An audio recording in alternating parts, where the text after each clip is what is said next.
Yang pertama saya ingin menyampaikan tadi dari data Riskesdas ya sudah disampaikan oleh Bu Sunersi dan oleh Pak Tony. Kemudian juga saya ingin menyampaikan bahwa di dunia sendiri ya Indonesia itu masuk ke dalam kelompok Western Pacific ya warnanya ungu sampai peningkatan jumlah eh, sampai dengan tahun 2021 itu sekitar 27% eh, jumlah dari penderita diabetes ya saat ini 206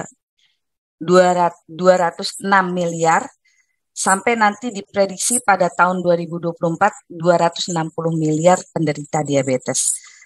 Ini jumlah yang luar biasa untuk di dunia ya. Kemudian yang menarik dari International Diabetes Federation pada tahun 2021 itu di Indonesia berada di peringkat kelima penderita diabetes dan tahun 2024 itu sama tetap pada peringkat kelima dari jumlah top 10 atau 10 terbesar penderita diabetes di dunia. Ya. Kenapa bisa sampai sebanyak ini? Karena ternyata yang undiagnosed, yang tidak terdiagnosa diabetes paling tinggi ratingnya itu adalah sampai 73,7% itu adalah di Indonesia. Jadi yang sudah mengalami hiperglikemia, gula darahnya sudah meningkat dari normal dan sebagainya, meriang-meriang sedikit itu langsung minum obat yang ada di warung. Nggak pernah cek ya kenapa dia secara terus-menerus ya mengalami keluhan-keluhan itu. Jadi memang banyak sekali masyarakat kita tidak memahami bahwa dirinya itu mungkin menjelang diabetes atau prediabetes atau bahkan sudah menjadi diabetes.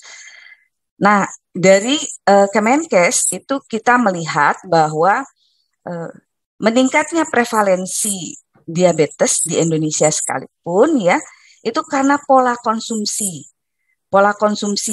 makanan dan minuman. Kita lihat ya makanan dan minuman banyak sekali yang tinggi gula bahkan hidden sugar yang kita tidak perhitungkan itu sudah banyak atau menjadi pola konsumsi dari masyarakat kita. Begitu juga dengan aktivitas fisik yang kurang. Nah, yang menarik kita lihat di sini adalah Jepang. Tahun 2021 dia peringkat ke-9, diperkirakan tahun 2045 itu tidak ada di top 10. Ya, kalau Bapak Ibu melihat pola makan orang Jepang, itu sejak zaman perang, sejak zaman dulu, itu tetap dipertahankan sampai dengan saat ini, pola makan yang khas orang Jepang. Jadi kalau misalnya kita di sudut kota, di sudut jalan itu ada makanan yang bentuknya fast food, yang bukan makanan asli orang Indonesia, atau juga misalnya minuman yang bukan aslinya orang Indonesia, misalnya bubble drink dan sebagainya, di sudut kota itu banyak. Kalau di Jepang itu enggak. Jadi dia lebih banyak makanan yang asli orang Jepangnya. Nah itu kemungkinan pola makan ini yang akan memperlihatkan bahwa ternyata Jepang itu tidak menjadi top 10 lagi. Nah sekarang kita berkaca pada diri kita sendiri, kita mudah sekali menerima pola makan atau bentuk makanan yang tinggi gula, tinggi garam, dan tinggi lemak yang diimpor dan kemudian kita menjadikan itu pola makan kita. Dan ini menjadi warning, siapa sih yang nanti bertanggung jawab ya untuk bisa mengubah pola makan masyarakat di Indonesia itu kita. Makanya kita dari ASDI juga saya sebagai di DPD ASDI Jakarta atau pengurus daerah Jakarta itu sangat concern sekali dengan peningkatan diabetes ini. Dan kita merasa bertanggung jawab ya secara profesionalitas luhur, profesi kita itu turut bertanggung jawab seperti itu. Kemudian apa dampaknya? Dampaknya pada diabetes mellitus ini, pertama diabetes mellitus menyumbang angka kematian yang ada di dunia, termasuk di Indonesia. Ya, kita masuk Western Pacific ya, ini yang di sini warnanya ungu ya, termasuk yang 6-9% penyumbang tingkat kematian yang ada di Indonesia. Kemudian impact yang kedua secara ekonomi. Secara ekonomi kita bisa lihat bahwa untuk pengeluaran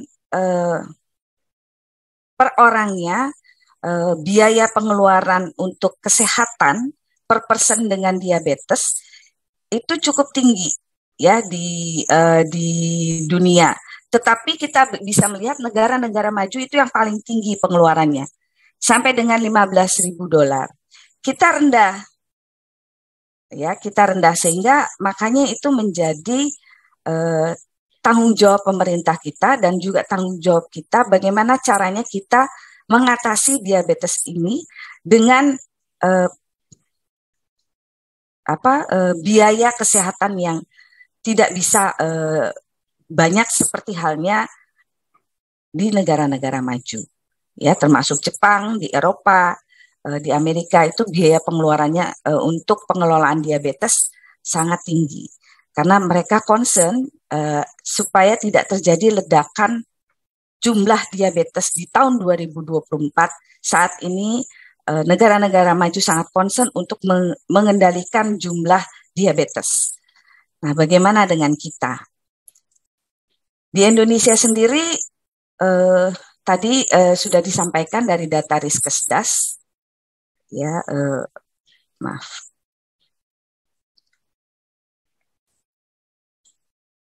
Dari data Riskesdas ini bahwa terjadi peningkatan ya dari tahun 2013 sampai dengan 2000 menjadi meningkat pada tahun 2018 ya, terutama di kota-kota besar termasuk Jakarta. Ya, ini menjadi PR buat Bu Sunarsi DPD Persagi Jakarta, apa kontribusi kita terhadap peningkatan prevalensi diabetes mellitus di Indonesia. Kemudian apa peran kita ya di dalam asuhan pasien diabetes? Menurut Akademi Nutrition and Dietetics tahun 2018, pertama adalah kita melaksanakan terapi gizi medis. Tadi sudah disampaikan oleh Pak Tony dengan sangat lengkap, berbagai komponen.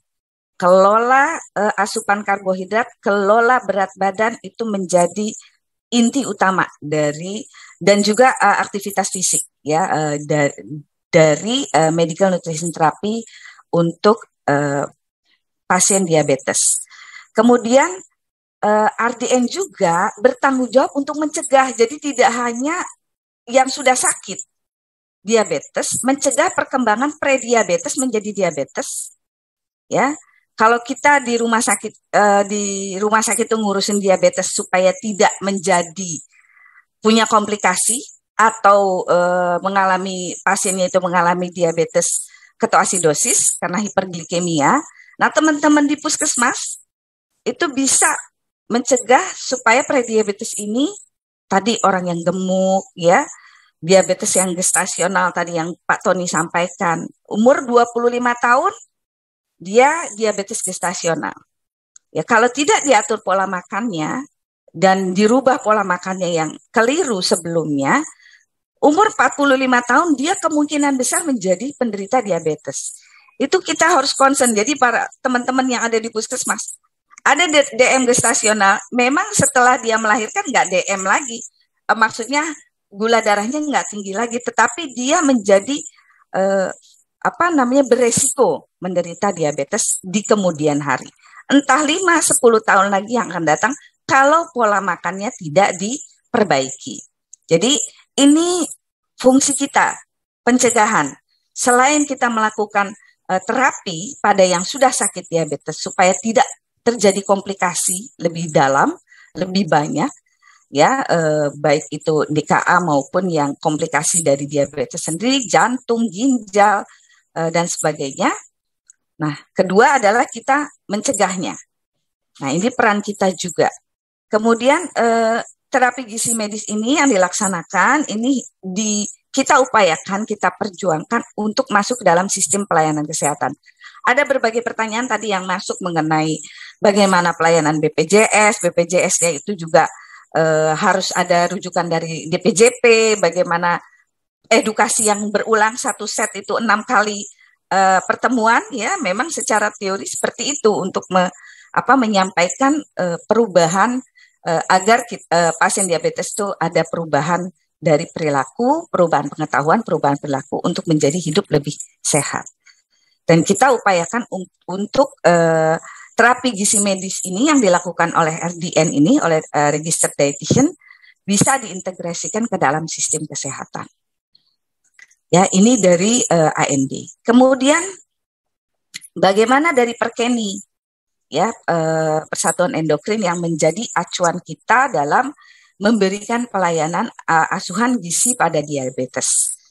Ya, pada halaman 17-18 ya untuk pedomannya, di situ disebutkan terapi nutrisi medis merupakan bagian penting dalam pelaksanaan DM secara komprehensif.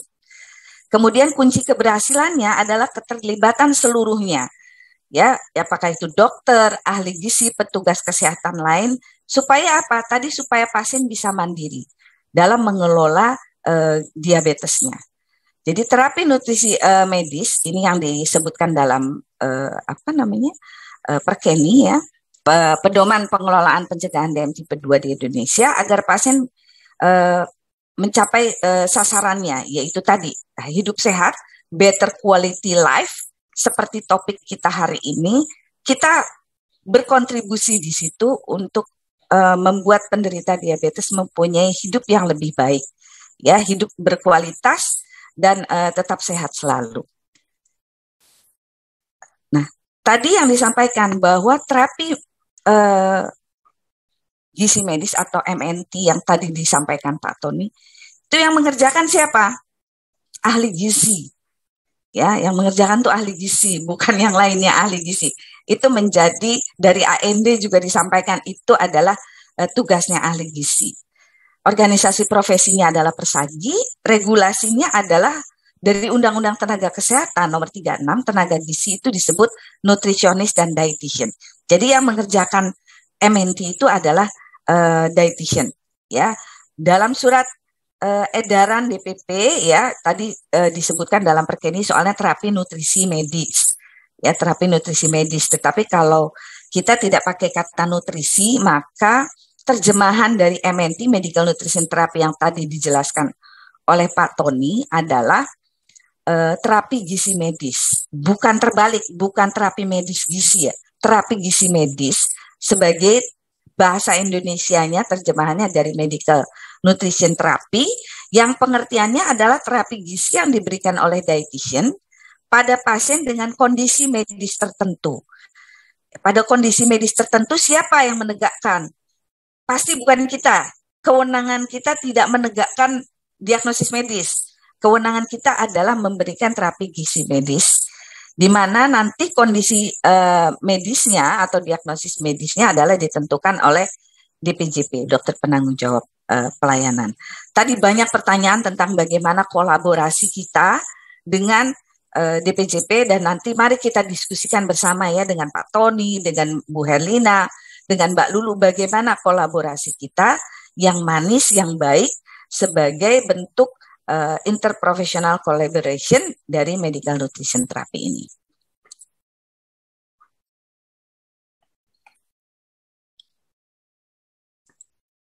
Nah, kemudian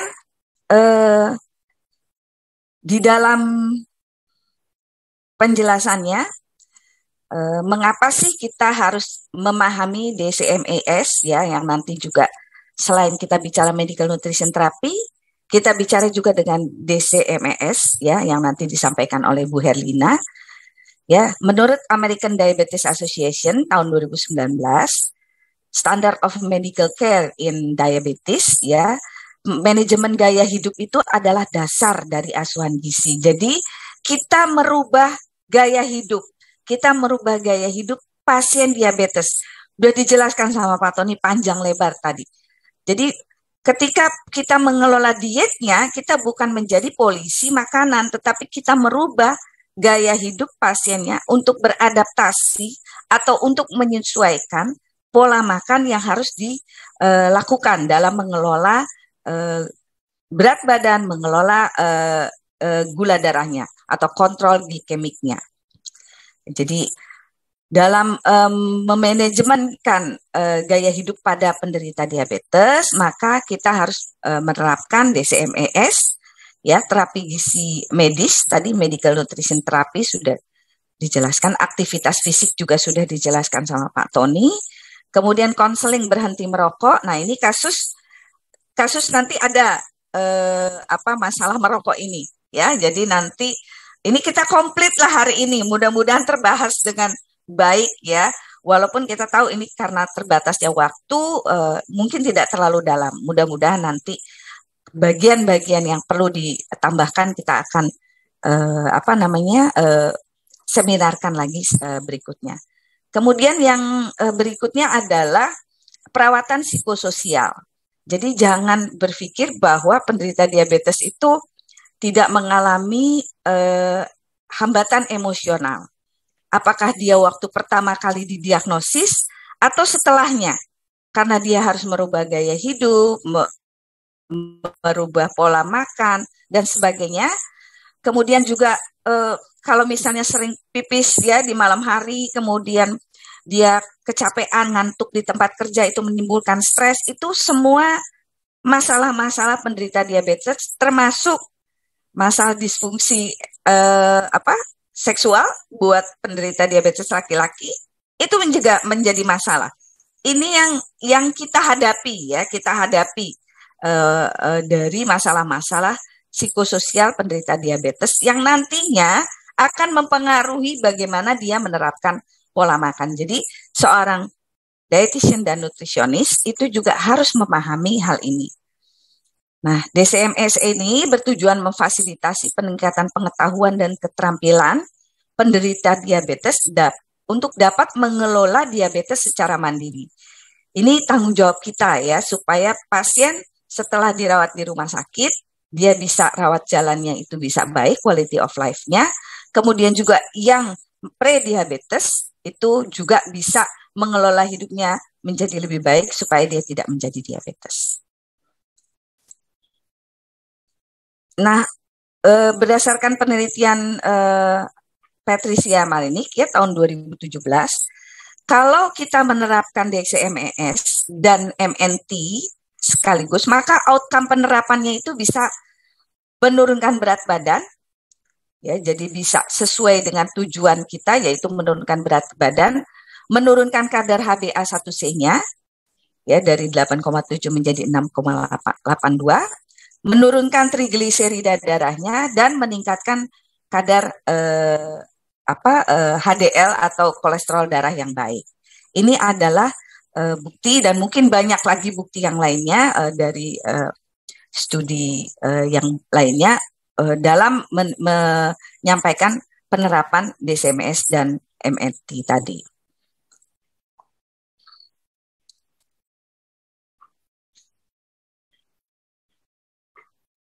Nah, oleh American Diabetes Association, kemudian juga oleh AND, ini adalah algoritma dari DCMS, ya, untuk pasien tipe 2. AND juga Academy Nutrition and Dietetic, yaitu organisasi profesi dietitian, register nutritionist dietitian yang ada di Amerika. Itu juga sudah membuat kesepakatan untuk menetapkan algoritma. Jadi ada 4 waktu kritis di mana kita harus mengakses, menyediakan, dan menyesuaikan DCMS ini untuk pasien-pasien yang pertama. Waktu yang pertama adalah saat dia diagnosis. Apa saja yang harus disampaikan atau yang harus diketahui oleh pasien penderita ketika dia awal didiagnosis. Kemudian kedua, secara tahunan itu nanti harus di-adjust. Jadi tadi disampaikan sama Pak Tony, ya, jangan sampai dia setahun berikutnya datang ada masalah hiperglikemia, nggak turun-turun, 3J lagi, 3J lagi. Padahal masalahnya bukan itu gitu.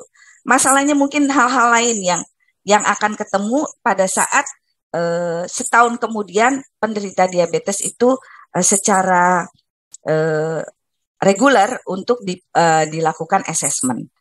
Kemudian ketika terjadi faktor komplikasi, misalnya dengan dia dengan dia mendapatkan obat, tapi ternyata kok gula darahnya masih tidak bisa dikontrol, maksudnya makin lama makin naik, makin lama makin naik dengan dosis obat yang sudah dipakai pada hari ini. Atau misalnya tensi darahnya dengan obat obat penurun tensi darahnya masih tetap terus naik ya tensinya. Begitu juga kok ternyata ada gangguan nih pada fungsi ginjal, misalnya ada ureumnya lebih tinggi dari normal dan sebagainya. Nah, pada saat complicating itu terjadi, maka apa yang harus dilakukan oleh kita dietitian untuk menghadapi pasien seperti ini?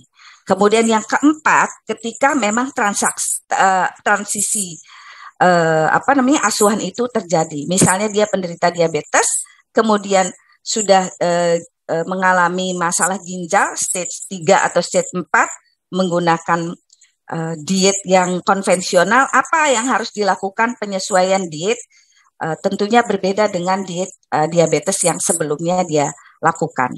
Nah, ini semuanya 4 waktu yang kritis yang mungkin nanti bisa dibaca ya secara detail apa saja yang harus dilakukan bagi kita nutrisionis dan dietitian. Nah, jadi tujuan DCMS ini adalah membuat pasien yang hidup dengan diabetes itu mempunyai quality of life yang baik sesuai topik hari ini. Ya, ini seperti misalnya ini dari Libanon ya, ini adalah tadinya penderita diabetes tipe 1 dari kecil, kemudian dia sudah dewasa dan punya anak, dia tetap hidup sehat gitu ya. Dan di sini juga ada masukan untuk pemerintah di Lebanon ya, bagaimana meningkatkan program diabetes secara nasional. Kemudian yang ini dari Afrika Selatan, dia sudah mendapatkan advice dari tim asuhan diabetes ya, bahwa kalau dia ingin tujuan hidupnya itu ingin lebih baik, maka dia harus menetapkan atau memutuskan, di mana tadi dia memutuskan bahwa saya ingin melihat anak-anak itu bisa tumbuh dengan baik. Jadi walaupun menderita diabetes, dia bisa hidup dengan baik. Ini banyak sekali contoh, teman-teman bisa lihat di IDF Atlas ya tahun 2021. Nah, kemudian di Indonesia sendiri DSME itu bentuknya seperti apa? Ya, saya berdiskusi dengan beberapa teman dan salah satunya adalah dari Rumah Sakit Fatmawati. Nanti kita akan mendengarkan bagaimana penerapannya di Indonesia ya. Di sini ada Perkumpulan Edukator Diabetes Indonesia yang sudah melatih edukator diabetes ya. Cuman memang jumlahnya sampai dengan 2017 mungkin belum diupdate ya dari datanya dari PEDI. Hanya kalau dari edukator gizinya itu hanya 543 dari ribuan rumah sakit yang perlu tim diabetes, edukator diabetes. Ya, tentu saja ini menjadi masalah tersendiri ya, kurang jumlah edukator diabetes untuk kita bisa melakukan DCMS-ES ya di Indonesia ini. Apa sih DCMS itu? Itu dilakukan 6 minggu ya, materinya itu diberikan oleh dokter, ahli gizi, perawat, dan apoteker. Topik dasarnya ada 6 topik, jadi ini kurikulumnya. Edukasinya diberikan 100 sampai 120 menit per sesinya dengan metode yang menarik, yang menyenangkan ya. Jadi ini pengakuan dari dari responden yang ada di dalam penelitian saya dan mahasiswa itu di sini sudah dikemas sedemikian rupa menjadi pelatihan ini menjadi menarik ya. Nah, kemudian hasilnya adalah dengan penerapan ini bisa secara signifikan meningkatkan pengetahuan, tingkat aktivitas fisik, dan kepatuhan diet pada penderita diabetes. Tetapi ada kendalanya. Itu dari uraian dari responden, jadwalnya panjang. Jadi pasien itu harus datang ke rumah sakit untuk mengikuti paket DCMES ini 1,5 sampai 2 bulan. Ya, jadi di dalam masa penelitian mahasiswa itu cukup banyak pasien diabetes yang tidak bisa menyelesaikan kurikulum pendidikan yang diharuskan dipahami oleh penderita diabetes supaya bisa dia mandiri.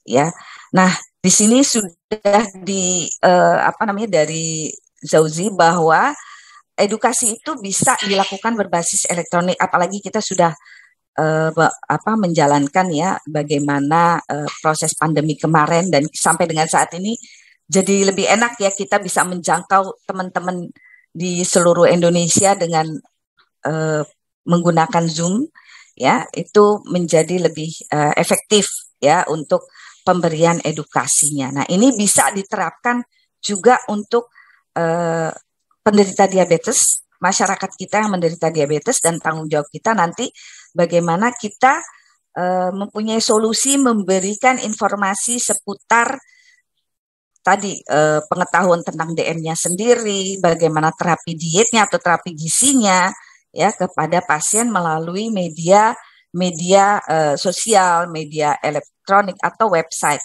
Ya, jadi bisa dilakukan dengan berbagai cara. Buat yang untuk meningkatkan pengetahuan kita bisa menggunakan ini, kemudian keterampilan menggunakan video, atau nanti kalau keterampilan untuk demo masak dan sebagainya nanti ada diceritakan di Bu Herlina, itu bisa baru dilakukan bersama-sama ya dengan luring. Nah, ini adalah kendala DCMS. Bagaimana kita mengatasi? Yuk kita sama-sama ya berpikir bagaimana caranya. Kemudian berikutnya lagi adalah untuk menerapkan tadi semuanya empat topik atau 4 waktu bagaimana kita menjalankan informasi, mengakses, kemudian mengadjust terapi gizi yang kita berikan kepada pasien di waktu-waktu tersebut, itu memerlukan kompetensi yang cukup ya. Jadi teman-teman ini di bawah sebetulnya adalah lingkaran pendidikan. Dari mulai beginner ya, dari beginner itu seperti S1 gizi ya, didaktik pendidikan di bangku sekolah, kemudian novice itu adalah yang internship seperti dietitian, pendidikan profesi dietitian. Setelah lulus maka menjadi dietitian yang disebut di sini dietitian general. Tapi dietitian general itu harus kompeten, mengikuti dari standar of practice atau standar professional performance atau SOPP. Ini AND sudah mengeluarkan berbagai SOP dan SOPP. Misalnya dietitian dalam tata laksana diabetes atau asuhan diabetes, dalam ginjal, bagaimana dengan critical ill, itu sudah dibuat. Jadi apa yang harus dilakukan oleh dietitian baik level kompeten yang general maupun profession yang ahli dan expert yang ini sudah menjadi konsultan. Nah, masing-masing ini adalah bentuk dari jenjang karir kita.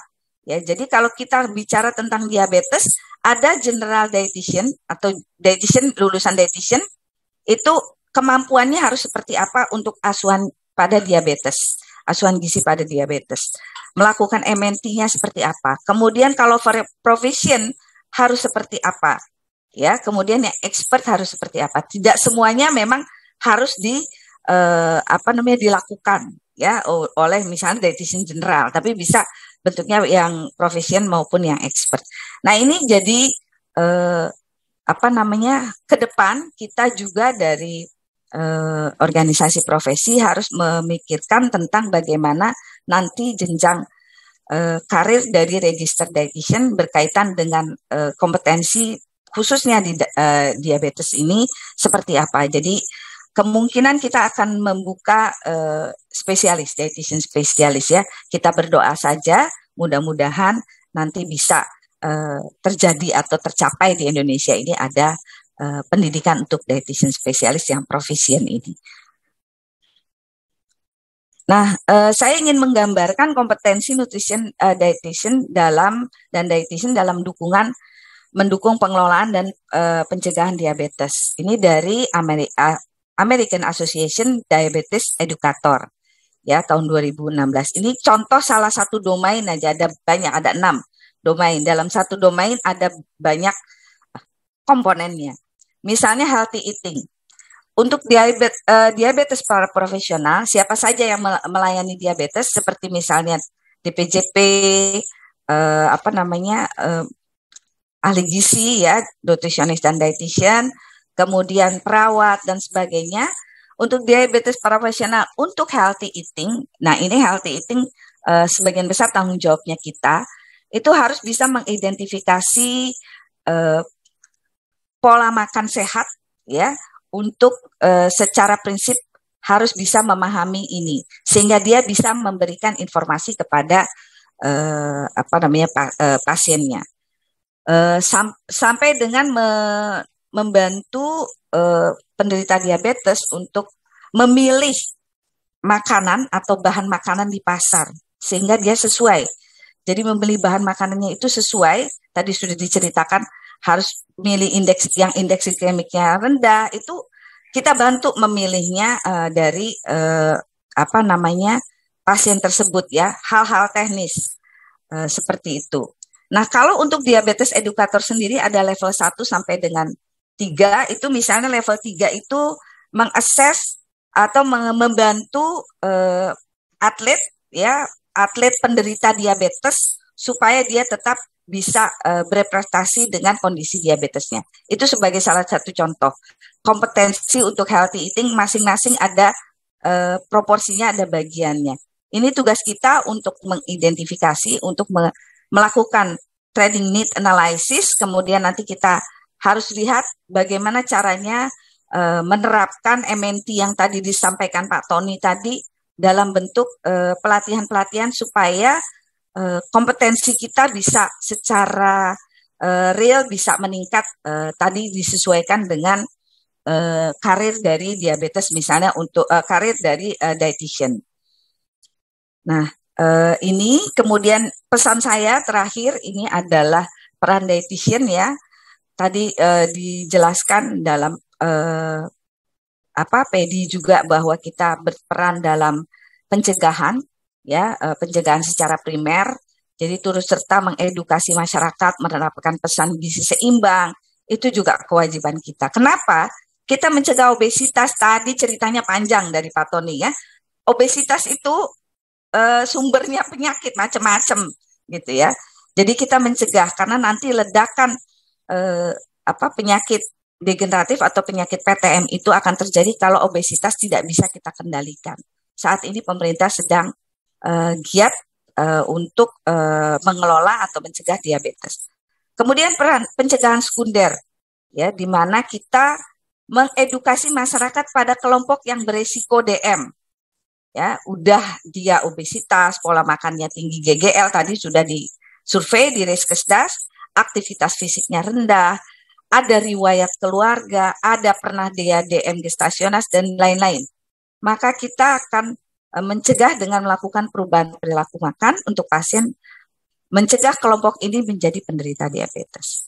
Kemudian pencegahan tersier adalah yang menderita diabetes tidak menjadi atau mungkin secara sunatullah ya bisa akan sampai ke sana karena ada pertambahan umur, organ tubuh juga semakin menurun ya, sensitivitas atau aktivitasnya, sehingga dia bisa mengalami DKA atau diabetes ketoasidosis atau komplikasi DM itu sendiri yang DM nervopati, DM neuropati, kemudian DM retinopati ya, mata, segala macam. Jadi pembuluh darah besar maupun pembuluh darah kecil yang menjadi komplikasinya ya. Jadi itu juga peran kita mencegah supaya pasien diabetes bisa hidup sehat, better quality life, ya jangan sampai cepat menjadi terkena